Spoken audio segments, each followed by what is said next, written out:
स्वागत है आपका आपकी चैनल में। तो आज हम बताने वाले हैं आचार्य रामचंद्र शुक्ल का जीवन परिचय, जो बोर्ड एग्जाम 2025 के लिए बहुत ही महत्वपूर्ण है दोस्तों। तो बस आपको इस वीडियो को एंड तक देखना है और अपने दोस्तों के साथ वीडियो को शेयर जरूर कर देना है दोस्तों।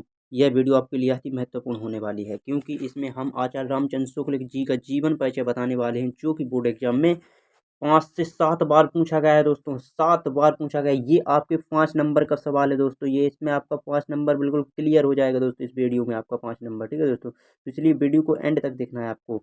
तो सबसे पहले क्या लिखना है आपको, आचार्य रामचंद्र शुक्ल का जीवन परिचय। ये आपको हेडिंग लिखनी है, ठीक है दोस्तों। इसके बाद जीवन परिचय डाल के आपको इस प्रकार से लिखना है, ठीक है दोस्तों। सबसे पहले आपको कैसा लिखना है कि आचार्य रामचंद्र शुक्ल का जन्म, ठीक है दोस्तों, यानी कि 1884 में हुआ था, ठीक है दोस्तों। 1884 में हुआ था। ये इनकी मृत्यु लिखी है, ठीक है दोस्तों। 1941 इनकी मृत्यु, यानी कि ये इनका जीवन काल था, ठीक है दोस्तों। इनका ये जीवन काल था, ठीक है दोस्तों। इसमें आपको लिखना आचार्य रामचंद्र शुक्ल, इसके बाद 1884 से लेकर 1941 तक इनकी जन्म मृत्यु का चक्र रहा, ठीक है दोस्तों। इसके बाद लिखना है हिंदी के महान लेखक, आलोचक और इतिहासकार, ठीक है दोस्तों। ये हिंदी के महान लेखक थे, आलोचक थे और इतिहासकार भी थे।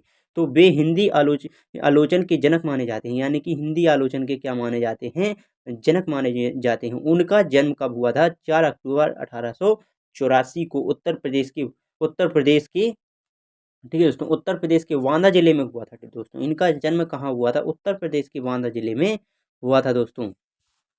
इसके बाद आपको लिखना है दोस्तों, बिल्कुल आसान इसी प्रकार से लिखना है जिस प्रकार से मैंने इसको हेडलाइन किया है। यहाँ पर आपको ब्लैक पेन से लिखना है दोस्तों। जहाँ पर मैं हेडलाइन किया हूँ वहाँ आप ब्लैक पेन से लिखना है, ठीक है दोस्तों। यानी कि इनका जन्म कहाँ हुआ था, उत्तर प्रदेश के बांदा जिले में, ठीक है दोस्तों। उत्तर प्रदेश के बांदा जिले में हुआ था। उन्होंने काशी हिंदू विश्वविद्यालय में हिंदी के प्रोफेसर, ठीक है दोस्तों, प्रोफेसर, यानी कि इन्होंने काशी हिंदी विश्वविद्यालय को आपको ब्लैक पेन से लिखना है बोर्ड एग्जाम में, ठीक है दोस्तों। काशी हिंदू विश्वविद्यालय में हिंदी के प्रोफेसर के रूप में काम किया है। इन्होंने हिंदी प्रोफेसर के रूप में काशी हिंदी विश्वविद्यालय में क्या किया, कार्य किया दोस्तों। उनकी भाषा सरल और तर्कपूर्ण थी, यानी कि उनकी भाषा कैसी थी, उनकी बहुत ही आसान और तर्कपूर्ण, यानी कि कोई अर्थ छुपा होता था उनकी भाषा में, ठीक है दोस्तों। उनकी भाषा सरल और तर्कपूर्ण थी। उन्होंने हिंदी साहित्य के इतिहास को व्यवस्थित रूप दिया, यानी कि उन्होंने हिंदी साहित्य के इतिहास को क्या दिया, एक व्यवस्थित रूप दिया दोस्तों। इसी प्रकार से आपको बोर्ड एग्जाम में लिखना है दोस्तों। इसके बाद आपको केवल जिस प्रकार से मैं बता रहा हूँ उतने पे ही आपको लिख कर आना है। बस आपको हेडलाइन का विशेष ध्यान देना है, क्योंकि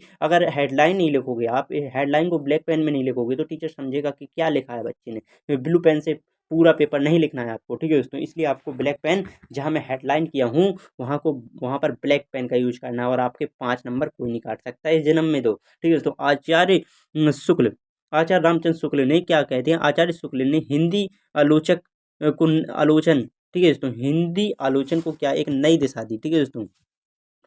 आलोचना को नई दिशा दी। उनका निधन 2 फरवरी 1941 को हो गया दोस्तों, यानी कि 1941। यहाँ जो मैंने आपको शुरुआत में 1884 से लेकर 1941 लिख कर दिया है ना, वो टीचर देखेगा, ठीक है दोस्तों। वो टीचर देखेगा और तत्काल समझ जाएगा इसकी जन्म और मृत्यु का ये चक्र है, यानी कि इतना इनका जीवन काल रहा है। तो आपको यहाँ एंड तक आने की उसको जरूरत नहीं पड़ेगी। यहाँ अगर आप 41 की जगह 42 भी कर देंगे गलती से, शायद या आपको ध्यान न रहे, तो भी आपके ये गलत सही माना जाएगा, ठीक है दोस्तों। लेकिन उनका योगदान हिंदी साहित्य में हमेशा याद रखा जाएगा। ये उनका एक ऐतिहासिक जीवन काल था, ठीक है दोस्तों। उनका ये ऐतिहासिक जीवन काल था, ये इसको उनको हमेशा याद किया जाएगा। इसलिए अब देखनी है उनकी प्रमुख रचनाएं, ठीक है दोस्तों। इनकी रचनाएं कौन कौन सी हैं, रचनाओं में लिखना है आपको प्रमुख रचनाएं। हिंदी साहित्य का इतिहास, पहली रचना इनकी थी हिंदी साहित्य का इतिहास। यह रचना थी हिंदी साहित्य की पहला विस्तृत इतिहास, यह इनकी पहली रचना थी, ठीक है दोस्तों। और दूसरी रचना थी कि चिंतामणि, ठीक है दोस्तों। इनके श्रेष्ठ निबंधों का संग्रह,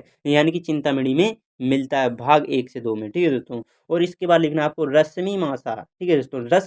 रश्मि मासा यह क्या है, काव्य रस और गहराई से लिखा गया है, यानी कि इनके काव्य रस पर गहराई से प्रकाश डाला गया है, ठीक है दोस्तों, रश्मि मासा को, ठीक है दोस्तों। आचार्य रामचंद्र शुक्ल की रचना क्या है, रश्मि मासा। आप देखते हैं क्या है, कविता और अगली रचना इनकी क्या है, कविता क्या है, ठीक है दोस्तों। कविता की विशेषताओं पर विचार करते हैं वो। और लास्ट में आपको लिखना है तुलसीदास के साहित्य पर इन्होंने प्रकाश डाला है दोस्तों। आपको बस इसी प्रकार से वीडियो को जिस प्रकार से देखा है मैंने, जिस प्रकार से बताया, बस आपको बोर्ड एग्जाम में इसी टाइप से लिख कर आना है और आपके बोर्ड एग्जाम में नंबर कोई नहीं काटेगा दोस्तों।